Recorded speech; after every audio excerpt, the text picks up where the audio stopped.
Bendiciones para todos, hermanos y amigos que nos escuchan. Les habla su pastor y amigo Carlos Cantillo. Hoy iniciaremos una serie que hemos titulado Hablemos de Cristo.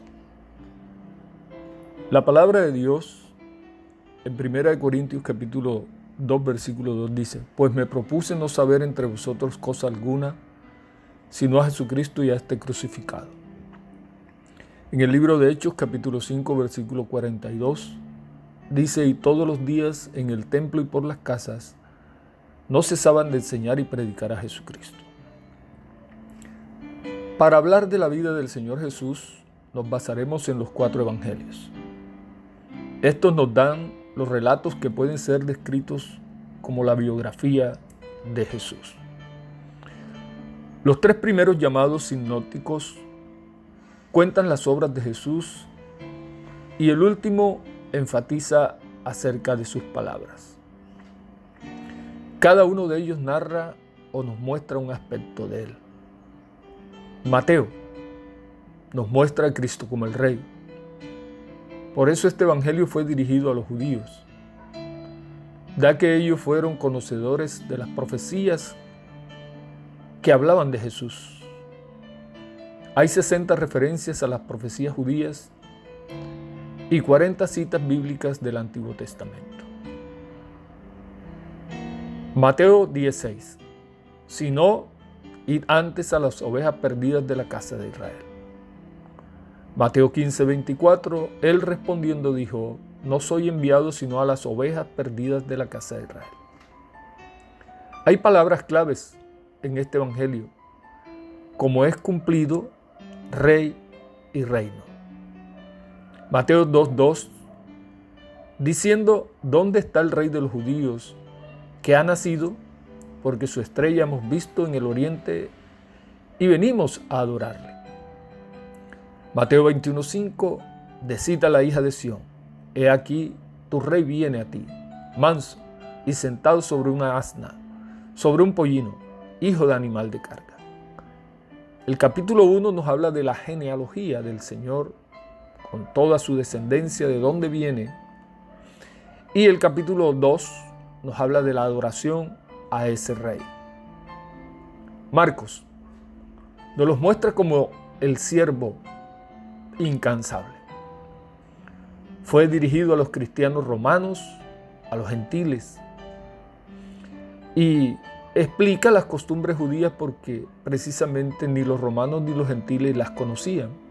Por ejemplo, Marcos 1:44, y le dijo: Mira, no digas a nadie nada, sino ve, muéstrate al sacerdote y ofrece por tu purificación lo que Moisés mandó para testimonio a ellos.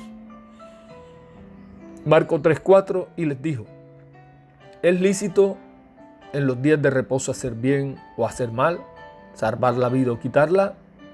Pero ellos callaban. Es una narración llena de acciones. Aquí se registran 19 milagros, 8 que muestran el poder de Dios sobre la enfermedad, 5 que muestran su poder sobre la naturaleza, 4 que muestran su poder sobre los demonios y 2 sobre la muerte. Por ejemplo, caminó sobre las aguas, 6:45. Calma la tempestad, 4:35. Sana al leproso, sana al paralítico, a la suegra de Pedro, al hombre de la mano seca, etcétera, etcétera. Las palabras claves en este evangelio son luego e inmediatamente. Es un libro lleno de obras, pero también que saca mucho tiempo a la oración.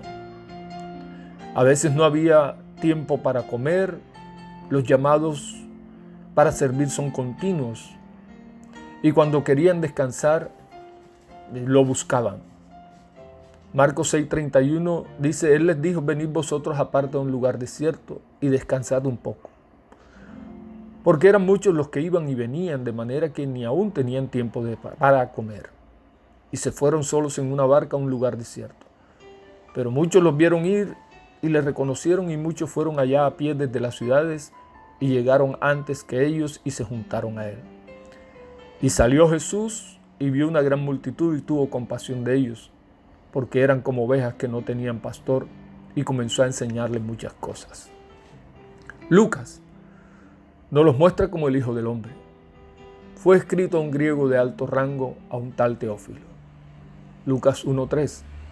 Me ha parecido también a mí, después de haber investigado con diligencia todas las cosas desde su origen, escribírtelas por orden, oh excelentísimo Teófilo, para que conozcas bien la verdad de las cosas en las cuales has sido instruido.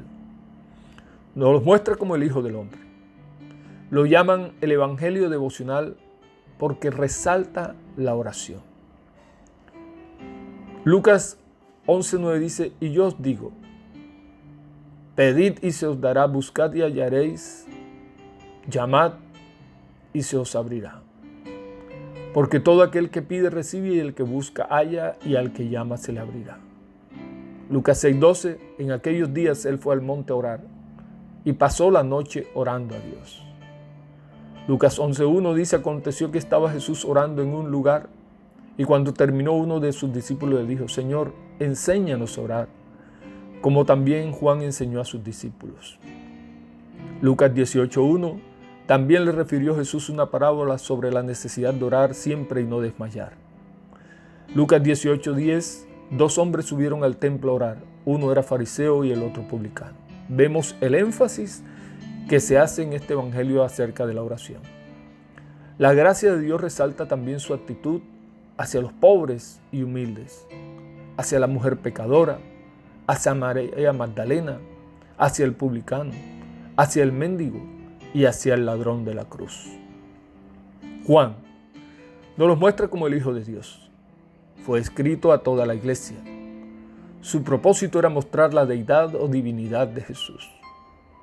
Juan 20:31 dice, pero estas cosas se han escrito para que creáis que Jesús es el Cristo, el Hijo de Dios, y para que creyendo tengáis vida en su nombre. Nos da la revelación de Dios en Cristo. Juan 10:30, yo y el Padre, uno somos. Nos revela a Cristo como el Consolador. Y yo rogaré al Padre, y os dará otro Consolador, para que esté con vosotros para siempre. Juan 14:16.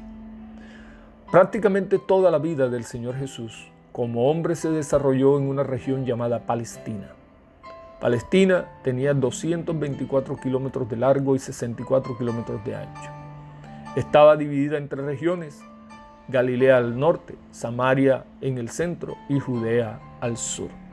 Dios me les bendiga en este día.